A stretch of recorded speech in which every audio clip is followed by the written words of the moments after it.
Well, I've noticed this trend, um, maybe in the past few years, where people tend to be waiting longer and longer to book things, or maybe they're just having shorter engagements. I don't know. I don't know which it is, but I've seen this trend of people reach out to me and like, hey, we're getting married in like 4 months, or hey, we're getting married in 5 months. Which to me, that's kind of waiting to the last moment, or and kind of just like not a lot of time to plan a wedding.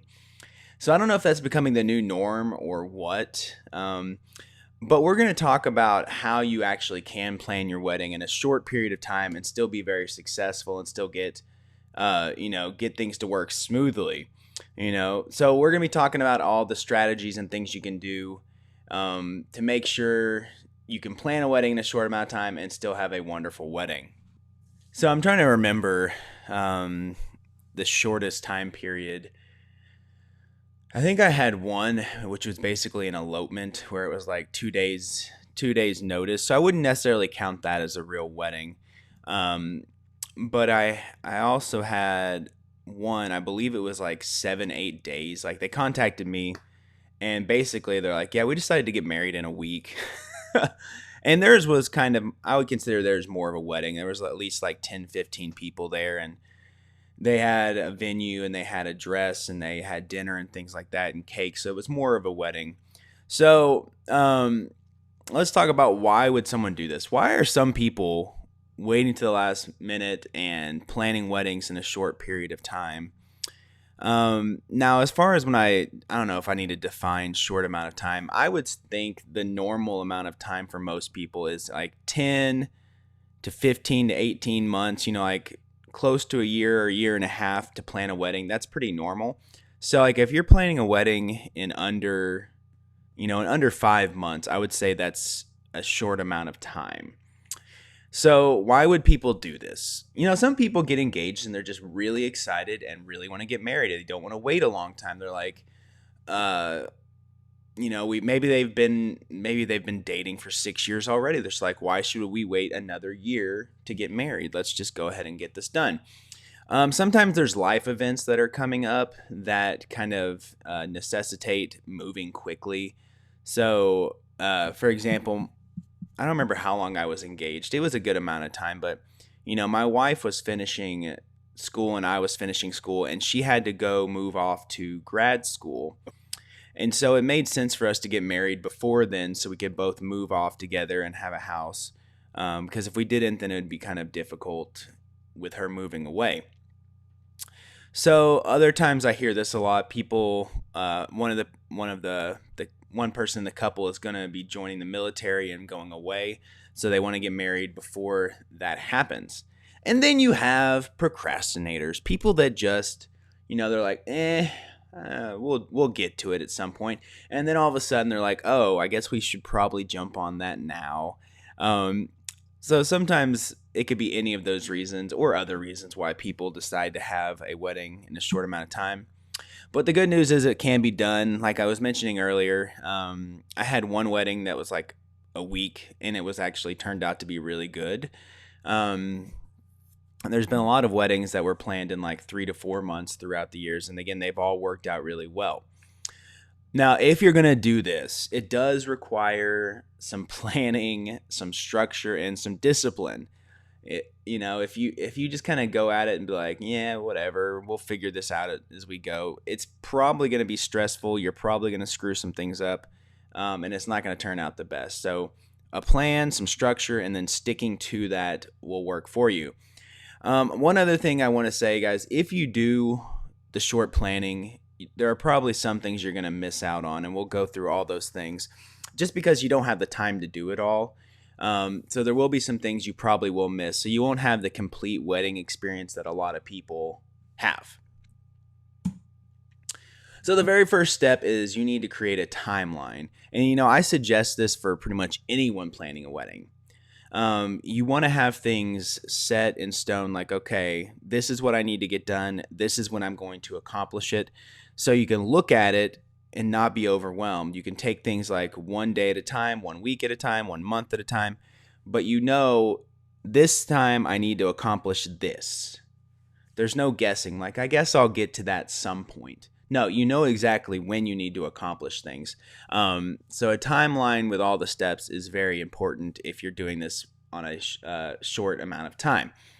And, put the most important things first, the things you have to get done. Like, you can't really do a lot of stuff unless you have a wedding date. So the wedding date may be one of the first things you do. And you may not be able to get your wedding date until you have a venue. So those are like the first two things you kind of need to figure out, like when and where are we getting married. And then from there, the least, or not least, but less important things kind of go later. So I'm about to share with you a 3-month plan. So this is what I would suggest if someone has 3 months. And you can take this information and basically scale it to whatever your time period is. So if you have 5 months, 6 months, you can spread this out even further. If you're doing this in 1 month, you're going to have to shrink it all into a smaller time period, which still, hopefully this will give you a general idea of how this would go. But let's run through this real quick. All right, so the first 3 weeks is pretty important. You need to get started, get a bunch of things set. The date and the venue, like I said, are probably the most important things you need to do. And I would also suggest you hire a wedding planner if it fits into your budget, because they're going to be even better about getting things done and keeping you on your schedule. And they can take care of a lot of things for you anyway. So taking care of those things first. And one other thing I want to point out with this, and reason I kind of structured this, when you wait to the last moment, you may not have a lot of options for your wedding vendors. So there may not be a lot of venues open. There may not be a lot of photographers open. There may not be a lot of wedding planners. So the ones that are like really hard to come by, like the venue, that's what you want to take care of first. So venue, date, planner, photographer, and then like if you're doing a videographer, DJ bands, that would be also in kind of this first 3 weeks.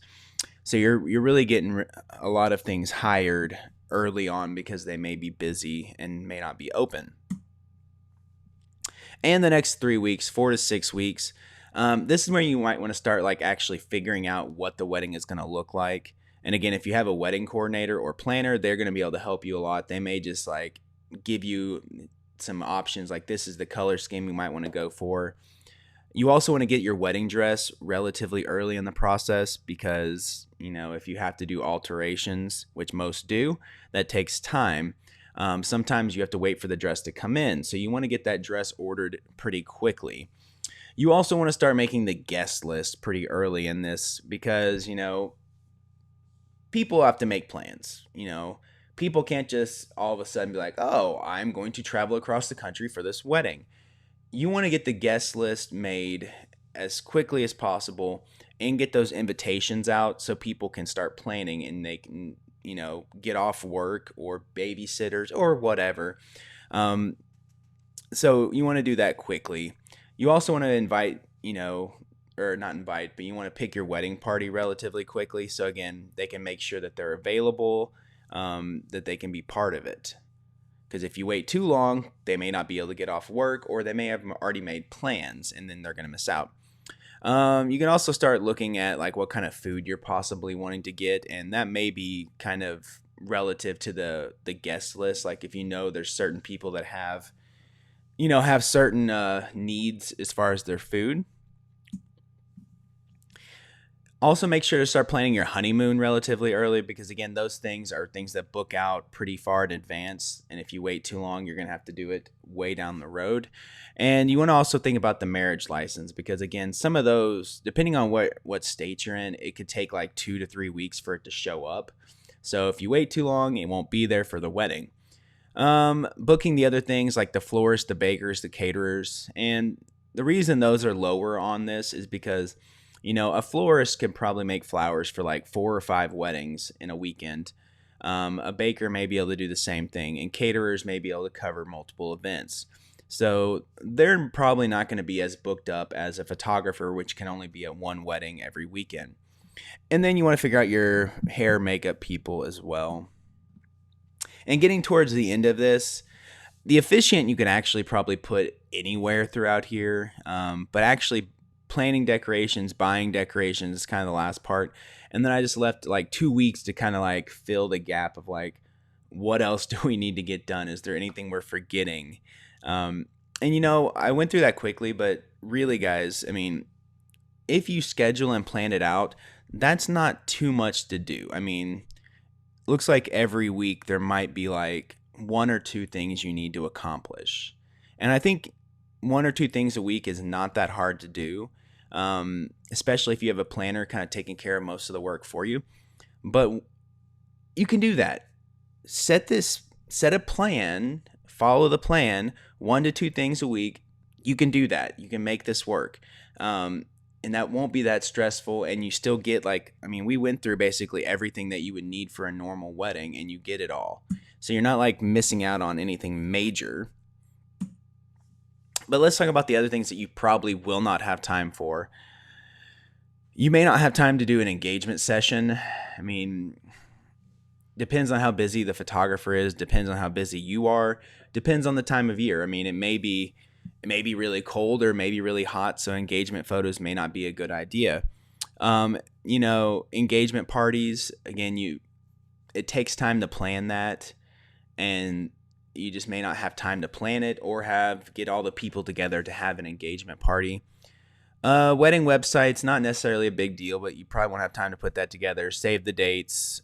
I wouldn't worry too much about seating chart because, again, that's just time to do things. You may not even have time for rehearsal dinner. So again, there's a lot of things that require planning and effort, but aren't necessarily vital to your wedding that you may have to miss. And the only real downside to that is, like I said, you're not getting the full wedding experience that someone else would get. So you are kind of missing out on that. But, it could be a lot worse. So the fact that you're like planning a wedding in 3 months or 5 months and you're still getting all the things that are really important, I think that's pretty awesome that you can pull that off in that amount of time. Now, you can also actually save money if you wait, which I'm not saying you should do this, but if you wait longer, you may be able to save some money. And here are some of the ways you can do that. So, for example, like with me, if someone reached out to me right now and asked about like a July wedding and I had nothing else going on, I would probably be willing to give them a discount because it's either I book that wedding and I work and make money, or I don't work and I don't make money. So some vendors, not all, will give you a discount if it is kind of like a last minute thing. I mean, you can look at it almost like clearance, if a store has had something in stock forever and they can't sell it, they can't get rid of it, they're going to give a discount to get someone to buy it so they can at least make some money from that item. So if you're waiting to the last minute, you might be able to pull that off as well. You also might find yourself picking a non-Saturday. Like we said at the very beginning of this, if you're trying to pick a venue, what just happened? No, computer, don't do that. There we go. Like I said, if you're trying to pick a venue, they may not have any Saturday dates left anyway, so you may find yourself picking a Friday or Sunday or Thursday or whatever. The good news with that is most vendors will give you a discount for a non-Saturday wedding. Because again, there's not that competition and we'd rather be working versus not working.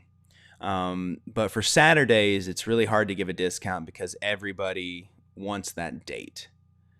So that's kind of the good thing about that. And also, with it being a smaller wedding, you're not going to have as many people, so you're not going to have to pay a lot for that. And you're probably not going to have the time to do anything really extravagant, so you're not going to be spending a ton of money on decorations or other things just because you don't have time to do it. So for most people, I would suggest the longer planning period. I think that usually works out better for everyone. I know I personally would much rather have more time to help a couple and get to know them and do engagement photos. So I would rather people book me way out in advance. But you can do it in a shorter time like we looked at. It is possible. You are going to probably have a little bit more stress if you are the type of person that stresses out. just because you're having to get all these things done and deal with things in a lot quicker manner than everyone else. As I mentioned, you may miss some things. So if like engagement photos are super important to you, or you're really wanting it to do a bachelorette trip or something, those are things you may miss out on. But the good news, like I said, is you could possibly be saving some money with this. So hopefully you have plenty of time. I'm talking to people about 2022, 2023 now. Not a whole lot of people looking at 2021 because we're already halfway through that year. But, if you still are planning something for 2021, don't freak out. You can do this, guys. We've already talked about how you can do it. Create that schedule, create that plan, get a wedding coordinator, start knocking things out every single week. Get a few things done here, a few things there, you'll be good to go. Now, if you need more help, if you would like me to try and adjust that schedule for whatever time period you have, if you have questions about how to do any of this, if you have questions about booking vendors, whatever I can do to help you guys, as always, I'm here to help you. I am here to give you any tips that I may have. So if you need something, feel free to reach out. And I hope you guys have a wonderful weekend. We are already in May and I can't believe it. And guys, just remember to laugh, love, and repeat. Treat each other with happiness and kindness, and you guys will be doing great. And I will talk to you later. See you guys.